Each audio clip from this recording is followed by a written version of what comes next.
Chapter 33. A Rat Who Knows Her Name. Meg had climbed the dungeon stairs and was preparing to open the door to the kitchen when the rat spoke to her. "May I detain you for a moment?" Meg looked to her left and then to her right. "Down here," said Roscuro. Meg looked at the floor. "Gor," she said, "but you're a rat, ain't you? And didn't the old man just warn me of such? Beware the rats," he said. She held the tray up higher so that the light from the candle shone directly on Roscuro and the golden spoon on his head and the blood-red cloak around his neck. "There's no need to panic, none at all," said Roscuro. As he talked he reached behind his back and using the handle he raised the soup spoon off of his head, much in the manner of a man lifting a hat to a lady. "Gor," said Meg, "a rat with manners." "Yes," said Roscuro. "How do you do?" "My papa had him some cloth much like yours, Mr. Rat," said Meg, "red like that. He traded me for it." "Ah," said Roscuro, and he smiled a large, knowing smile. "Ah, did he really? That is a terrible story, a tragic story." Reader, if you will pardon me, we must pause for a moment to consider a great and unusual thing, a portentous thing. That great, unusual, portentous thing is this. Roscuro's voice was pitched perfectly to make its way through the tortuous path of Meg's broken-down cauliflower ears. That is to say, dear reader, Midgery so heard, perfect and true, every single word the rat Roscuro uttered.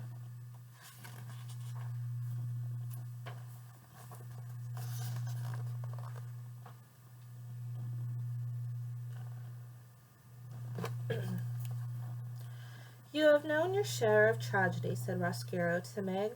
"Perhaps it is time for you to make the acquaintance of triumph and glory."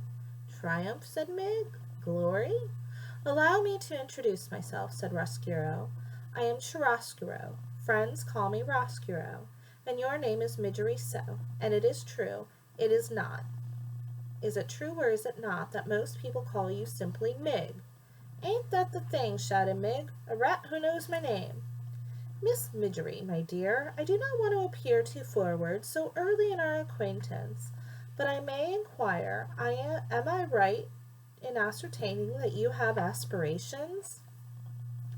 "What do you mean, aspirations?" shouted Meg. "Miss Midgery, there is no need to shout. None at all, as you can hear me, so I can hear you. We two are perfectly suited each to the other." Roscuro smiled again, displaying a mouthful of sharp yellow teeth. "Aspirations, my dear, are those things that would make a serving girl wish to be a princess."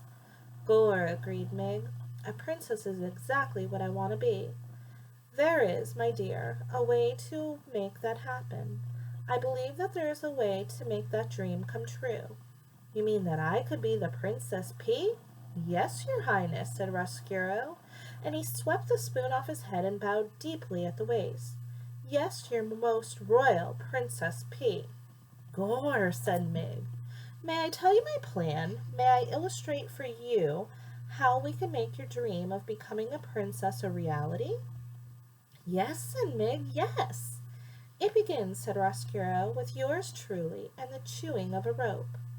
Meg held the tray with the one small candle burning bright, and she listened as the rat went on, speaking directly to the wish in her heart. So passionately did Roscuro speak, and so intently did the serving girl listen, that neither noticed as the napkin on the tray moved, nor did they hear the small mouse-like noises of disbelief and outrage that issued from the napkin as Roscuro went on unfolding step by step his diabolical plan to bring the princess to the darkness. End of third book. I wonder who's under that napkin.